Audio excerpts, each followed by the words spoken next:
Ya Habibi ya Muhammad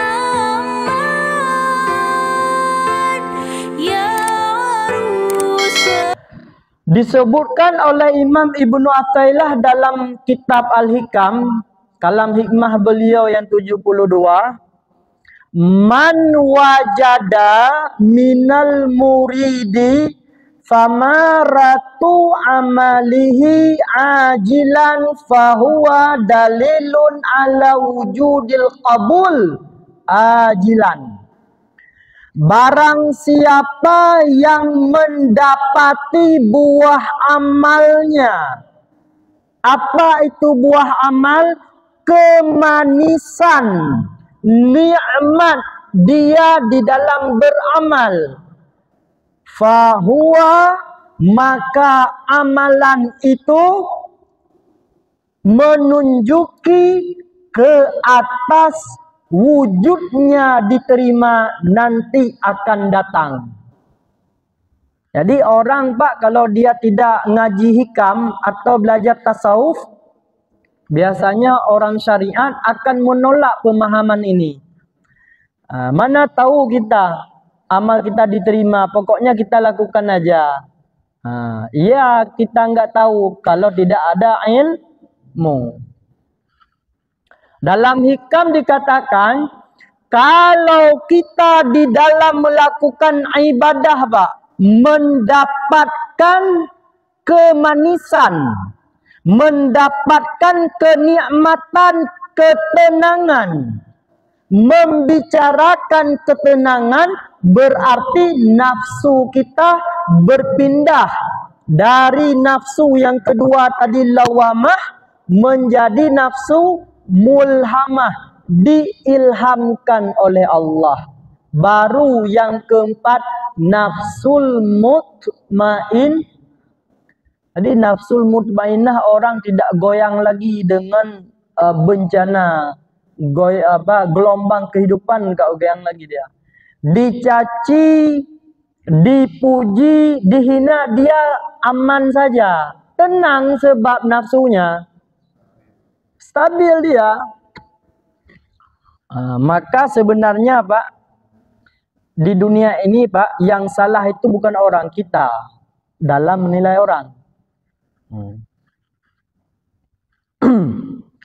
Kalau memang orang itu salah Pak, sungguh di dunia ini orang menyalahkan orang itu, zat orang itu. Contoh, kotoran cicak.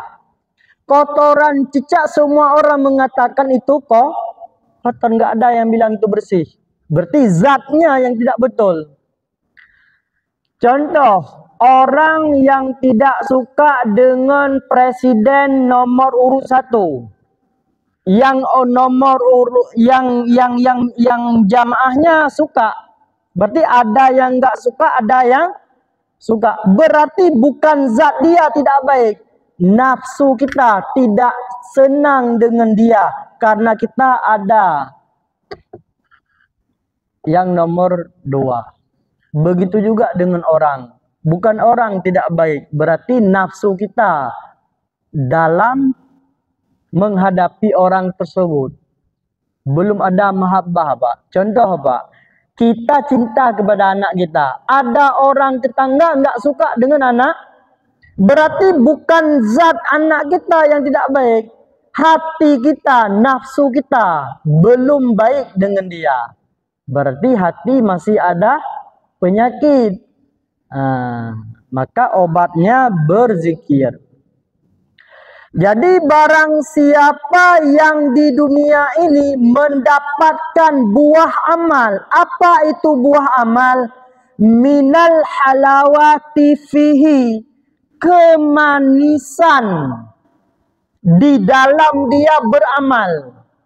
Kemanisan dalam beramal. Contoh, dalam solat dia tenang saja. Kenapa tenang? Hatinya teringat kepada Allah. Coba Pak, kalau kita solat Pak, dikejar oleh pekerjaan Pak, pasti buru-buru solat kita. Pernah merasakan nggak Pak? Saya pernah merasakan. Ya Pak Haji ya, pernah. Saya bertarekah Pak, 3 mursyid saya. Mursyid pertama Pak Haji belum ada perubahan solat. Mursyid kedua belum juga. Mursyid yang ketiga Abuya Syekh Haji Amran Wali Al-Khalidi. Apa yang saya dapatkan setelah saya bermursyid dengan beliau? Yang pertama sekali solat Pak. Walaupun yang lain masih kurang solat. Sudah paham kita apa itu muraqabah, apa itu musyahadah. Walaupun kita belum sampai kepada makam musyahadah, tetapi masih berlatih-latih kita. Dilatih sebenarnya oleh mursyid kita ruhaniyah untuk mengamalkan muraqabah. Bagaimana merasa dipandang, diawasi oleh Allah Subhanallahu wa ta'ala. Seperti seorang pegawai, ada CCTV. Seorang pekerja, karyawan, ada CCTV yang dipantau oleh bosnya. Dalam bekerja pasti dia bersungguh-sungguh benar. Tapi coba tidak ada CCTV. Kadang-kadang main HP dan sebagainya. Jadi itu yang harus kita pendapatkan. Kalau di dalam solat kita merasa tenang Pak, itu menandakan solat kita diterima masa akan datang. Apa makna diterima masa akan datang? Adanya wujud pahala Pak. Ai qabulullahi lahu, artinya Allah akan menerima baginya amal. Sebagaimana berkata oleh Abu Turab, iza saddaqal abdu fil amali wajada halawatahu qabla ayya'malahu. Apabila benar seorang hamba di dalam beramal, pasti hamba tersebut mendapatkan kemanisan amal sebelum dia beramal. Kalau orang benar Pak, dia beramal, sebelum dia beramal Pak, sebelum solat, dia sudah mendapatkan kemanisan itu. Apa itu kemanisan? Ketenangan, gembira dia masuk di dalam amal. Contoh saja Pak, ketika kita ditelepon oleh Pak Gubernur, nanti sore masuk, datang ke pendopo. Karena kita diterima, dalam perjalanan sudah berbunga-bunga deh, sudah gembira. Sudah gembira, itu belum masuk. Apalagi itu untuk mendekatkan paham. Begitu juga Pak. Jadi kalau orang syariat Pak, kalau ditengok imam udah ruku Allahu Akbar, dia dari pintu Pak akan kejar itu. Padahal kejar itu makruh, terburu-buru melangkah ke tempat jamaah itu hukumnya makruh. Maka beramal tidak cukup syariat. Ketiga-tiga ini mesti ada. Wa idza akhlasa fihi, dan apabila ikhlas dia di dalam beramal, niscaya memperdapatkan dia halawatahu, manisnya amal, waqta mubasyaratil amal, ketika dia di dalam beramal Pak. Sebelum beramal dia mendapatkan kemanisan, di dalam juga mendapat. Sehingga orang tarekah itu Pak, orang tasawuf itu dia beramal Pak, santai dia. Walaupun lama solatnya Pak, tenang saja Pak. Kalau kita kan buru-buru kadang-kadang. Itu menjadi introspeksi diri kita. Kalau terburu-buru, ini menandakan solatku melepaskan kewajiban saja, belum diterima dan tidak mendapatkan rasa di dalam solat.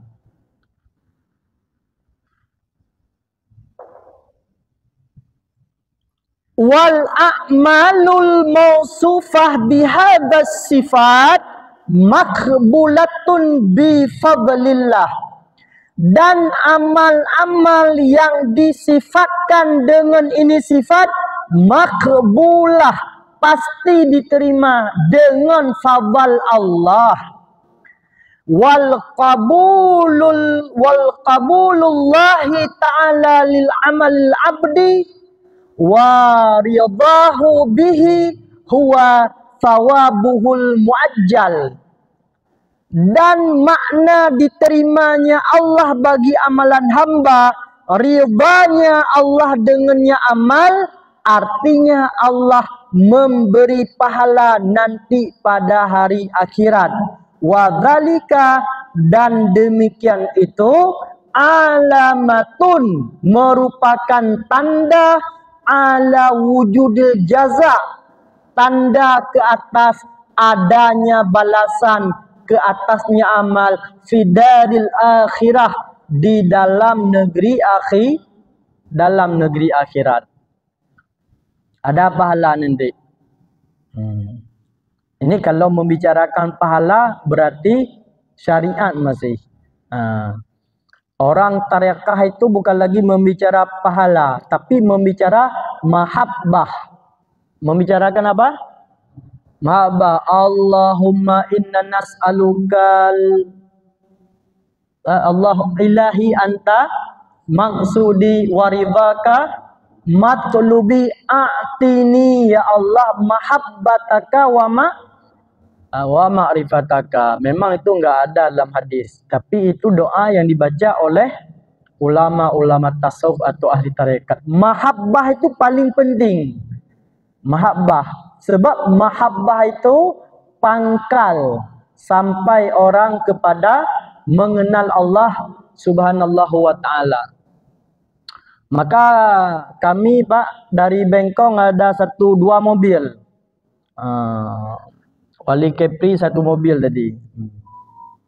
Kami ada 1 mobil.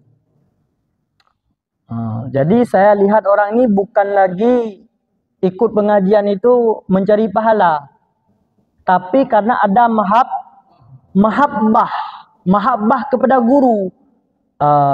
Mendakwahkan apa yang telah didakwahkan oleh guru.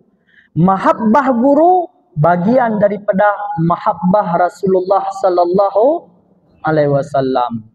Sebab ini akhir zaman, memang harus kita hidup dakwah.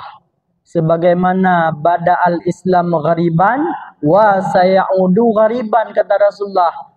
Islam itu awal munculnya asing, Pak. Orang enggak kenal itu Islam. Bahkan yang membawa Islam sendiri dilempar. Wa sayaudu ghariban. Islam nanti akan kembali dalam keadaan asing. Ini kalau kita diam, masjid sebelah juga diam, masjid sebelahnya juga diam, itulah puncaknya akan kehancuran Islam. Maka oleh sebab itu Pak, bagi kita yang sudah tua-tua, kepada anak-anak kita Pak, ajarkan mereka itu kalau cari rezeki yang berkah. Jangan cari banyaknya dulu, berkah nanti. Kalau banyak tidak cukup. Tapi kalau berkah pasti cukup. Kemudian kalau kita malas beribadah Pak, sedikit ibadah kita, jangan pernah tinggal majlis ilmu. Dengan majlis ilmu yang sedikit menjadi banyak, yang malas menjadi rajin. Maka kalau atas dasar kita mencari pahala, lelah Pak. Tapi kalau atas nama mahabbah, cinta, walaupun jauh terasa dekat Pak. Tapi kalau membicarakan pahala, itu sulit. Sedikit lagi, wa idza wajada tilkal halawati, dan apabila telah diperdapatkan oleh seseorang tilkal halawah, akan sedemikian kemanisan, la yambaghi, ini kesimpulannya, tidak patut bahwa berhenti seseorang itu besertanya kemanisan dan tidak gembira dengannya kemanisan dan tidak tenang kepadanya kemanisan. Begitu juga tidak pantas bahwa bertujuan ia dengan amalnya untuk menghasilkan kemanisan. Sebab kemanisan dalam beramal itu bukan Allah. Itu bukan Allah. Jadi jangan kita sudah mendapatkan kemanisan merasa kita ibadah sudah diterima. Jangan. Karena barang padanya daripada kelezatan dan keuntungan. Karena sesungguhnya demikian dari perkara yang dapat mengotori ikhlasnya ibadah dan benarnya iradah dan hendak adalah keinginannya seseorang bahwa mencapai ia bagi sahihnya amal dan ahwal. Jadi kesimpulannya Pak, walaupun kita sudah mendapatkan kemanisan di dalam ibadah, jangan terhenti di situ. Jangan terhenti.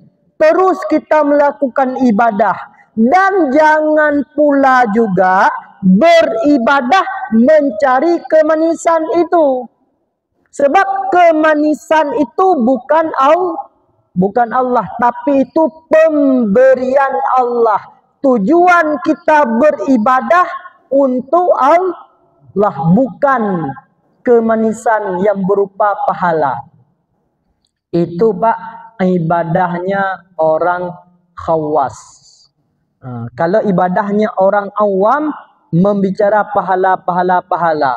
Tapi kalau ibadahnya orang khawas, dia tujuannya kepada Allah dan mahabbah, cinta kepada Allah Subhanallahu wa ta'ala. Wallahu a'lam bissawab wa ilaihil marji' wal ma'ab. Inilah kajian kitab hikam kita tentang tanda ciri-ciri amal diterima oleh Allah. Ada mendapatkan rasa ketenangan manis di dalam beramal. Begitu juga sedekah. Kalau kita sedekah berat, berkurban berat, melakukan ibadah umrah berat, itu tanda berarti umrah, kurban itu tidak diterima oleh Allah Subhanallahu ta'ala. Ada pahala, tetap ada pahala. Min haitsu sedekah. Dari sekira-kira kita bersedekah. Intinya, apapun bentuk amal kita lakukan, kita membantu orang, senang kita bantu orang, itu tanda diterima amal kita. Tapi kita membantu karena tidak enak, tidak diterima. Ikut pengajian karena nggak enak dengan ustadz umpamanya, berarti bukan. Ikut pengajian karena merasa saya penggerak pengajian. Kalau nggak ikut nggak enak dengan masyarakat, nggak juga. Intinya harus tenang, mendapatkan kemanisan, keringanan di dalam kita beramal. Insya Allah amal kita diterima oleh Allah. Ada pertanyaan atau ada tanggapan, dipersilahkan. Kalau tidak ada, langsung kita berzikir.